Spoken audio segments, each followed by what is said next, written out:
माननीय अध्यक्ष जी, एक सबसे बड़ा नैरेटिव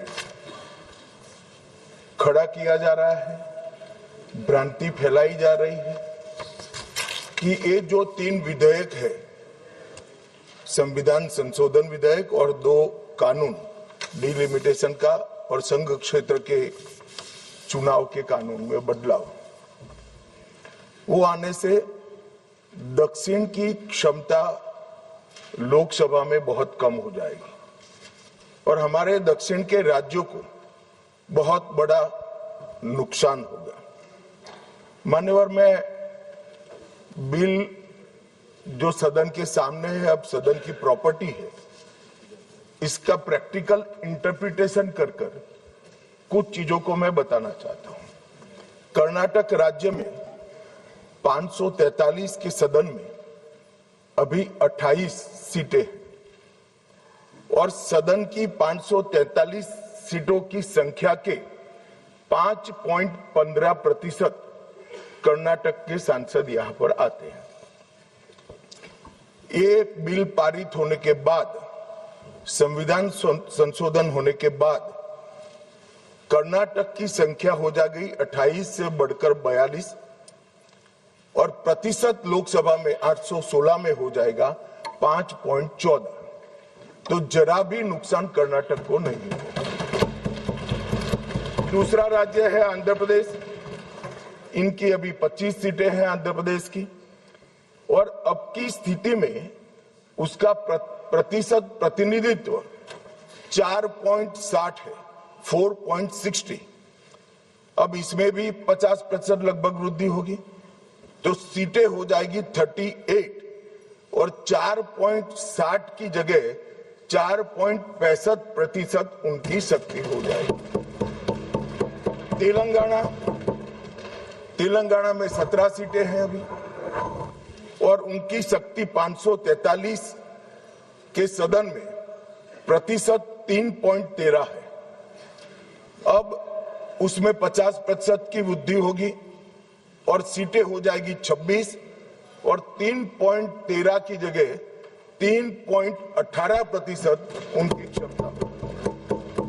तमिलनाडु, इतने सारे लोग काले कपड़े पहनकर आए हैं, मैं तमिलनाडु की जनता को भी आश्वस्त करना चाहता हूं कि आपकी शक्ति कम नहीं होगी, बढ़ रही है।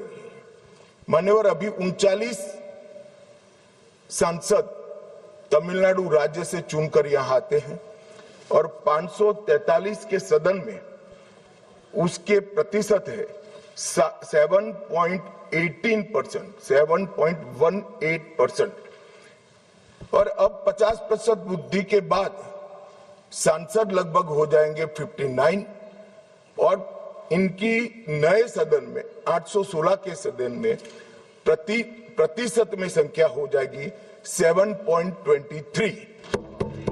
मैं फिर से एक बार रिपीट करना चाहता हूं, अभी तमिलनाडु की सदन में प्रतिशत स्ट्रेंथ 7.18% है, वो बढ़कर हो जाएगी 7.23। तो तमिलनाडु को भी कोई नुकसान नहीं। केरला में 20 सांसद हैं, 3.68% इनका स्ट्रेंथ है, 20 की जगह 30 सांसद होंगे और 3.68 की जगह होगा 3.67। अब कुल मिलाकर दक्षिण का जो पूरा नैरेटिव बनाया जाता है, उसको अगर हम सोचते हैं तो अभी 543 सीटों में जो आपके द्वारा बनाया गया है, उसमें 129 सांसद इस सदन में बैठते हैं। मान्यवर, लगभग 23.76% दक्षिण के सांसदों का यहाँ शक्ति है। अब 50% वृद्धि होने के बाद 129 की जगह 195 सांसद बैठेंगे और उनकी शक्ति 23.97% मतलब 24% होगी। तो शक्ति बढ़ नहीं रही है, कम नहीं हो रही है, बढ़ रही है। तो कृपया कोई भी एक मिनट मेरा समाप्त तो होने दीजिए।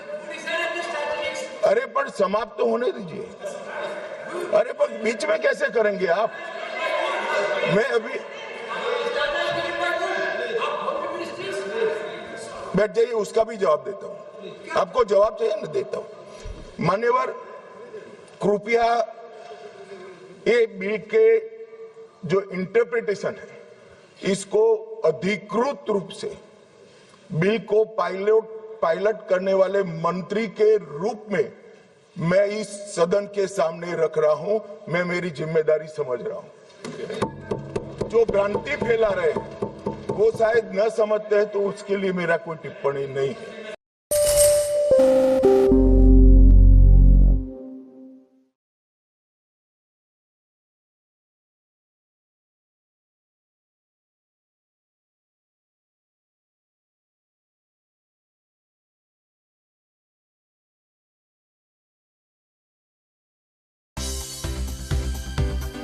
For more news and updates, all you need to do is follow CNBC TV 18 on all of our digital platforms.